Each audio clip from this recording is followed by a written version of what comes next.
Shalom, Bapak, Ibu, dan saudara-saudari yang terkasih.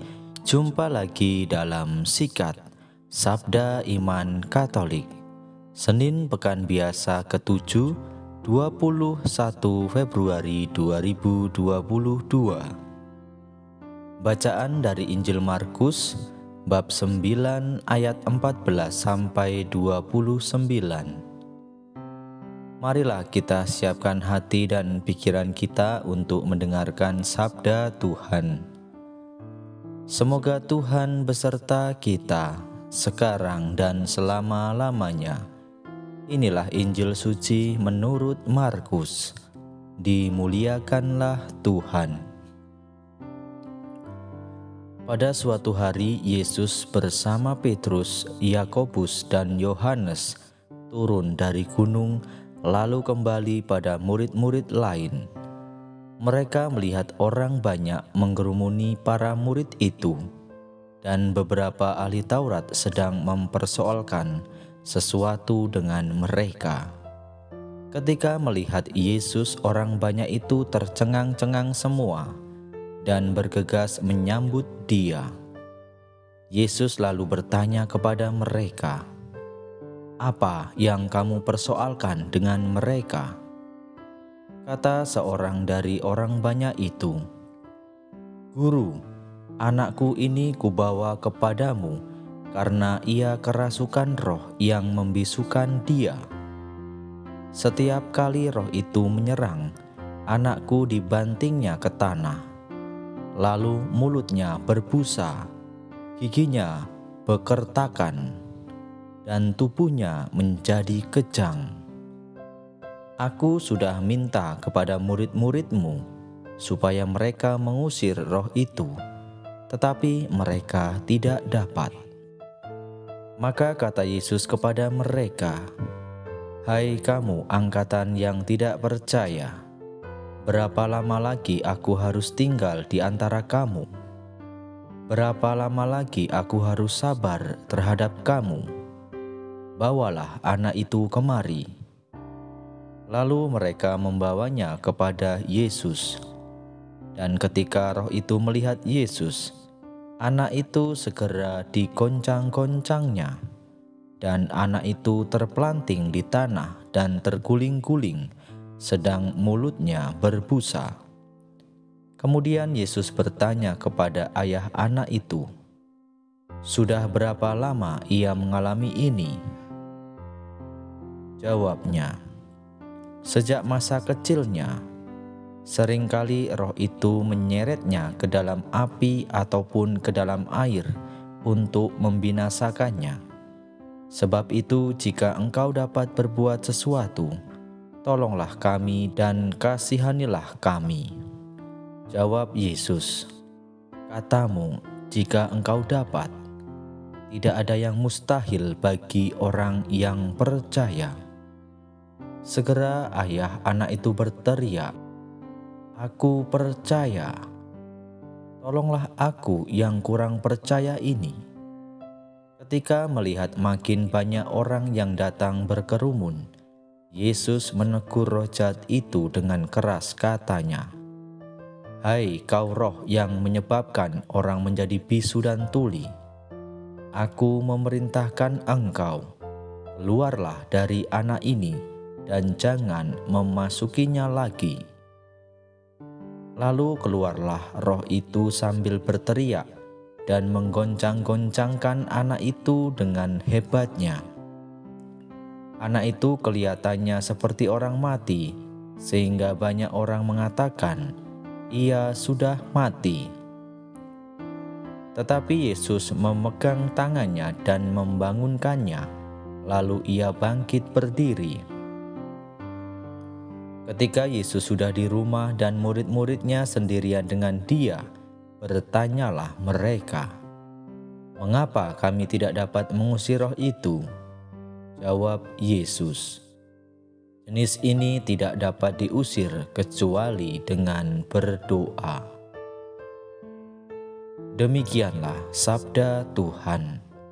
Terpujilah Kristus.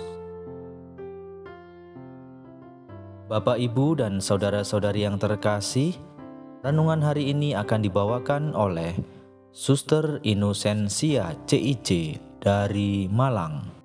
Selamat mendengarkan.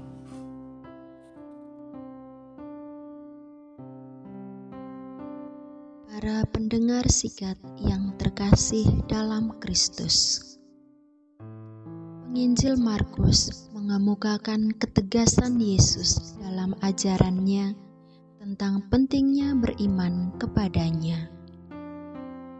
Ia membuka rahasia bahwa mengusir roh jahat harus dilakukan dengan berdoa, sebab doa adalah salah satu wujud iman. Ke-12 murid Yesus sudah sering melihat Yesus mengusir roh jahat. Yesus pun telah memberikan kuasa atas roh-roh jahat kepada mereka. Kalau begitu, mengapa para murid ini tidak mampu mengusir roh jahat yang membuat bisu dan gejala yang mirip sakit ayan tersebut? Jawab Yesus jelas, karena mereka kurang berdoa.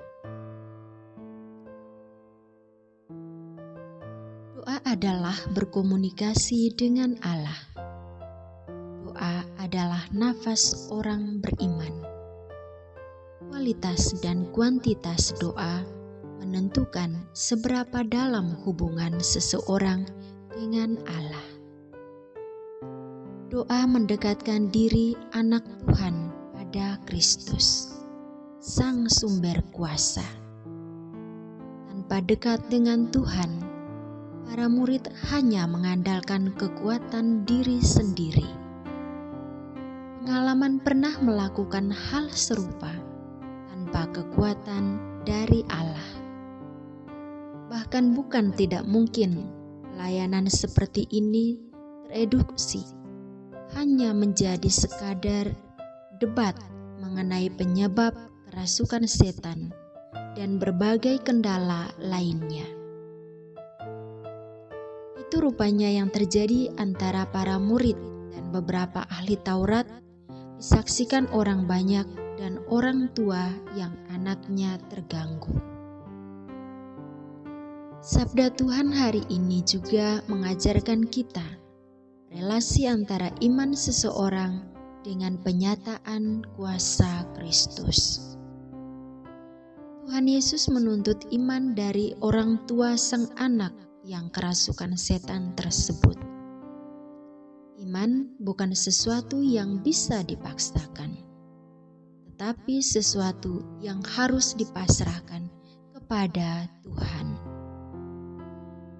Ketulusan itulah yang dilihat Tuhan Yesus sehingga ia menyatakan kuasanya. Iman dan doa adalah relasi yang harus terus kita bangun dengan Tuhan. Bukan hanya untuk mengusir setan, melainkan untuk setiap pelayanan, pekerjaan yang kita lakukan. Apapun pelayanan, apapun pekerjaan, hendaknya kita melakukannya didasarkan oleh relasi kita dengan Kristus. Doa mengungkapkan ketergantungan manusia pada Allah dan kepercayaan padanya. Kegagalan para murid sebelumnya dikarenakan terlalu percaya diri dan kurang menaruh kepercayaan kepada Allah, sehingga mereka gagal dalam mengusir roh jahat yang merasuki anak itu. Kita perlu menyadari secara penuh bahwa Allah lah yang bertindak dalam setiap pekerjaan kita. Kita hanyalah alat di tangan Sang Pencipta. Kekuatan dan kuasa Allah lah yang memungkinkan segala perkara dapat dilakukan. Carilah Tuhan dalam doa, beriman padanya, dan lakukan sabdanya. Kuasanya akan kita alami untuk menjadi berkat bagi sesama. iman dan doa, dua senjata ampuh pelaksanaan misi di bumi. Tuhan memberkati.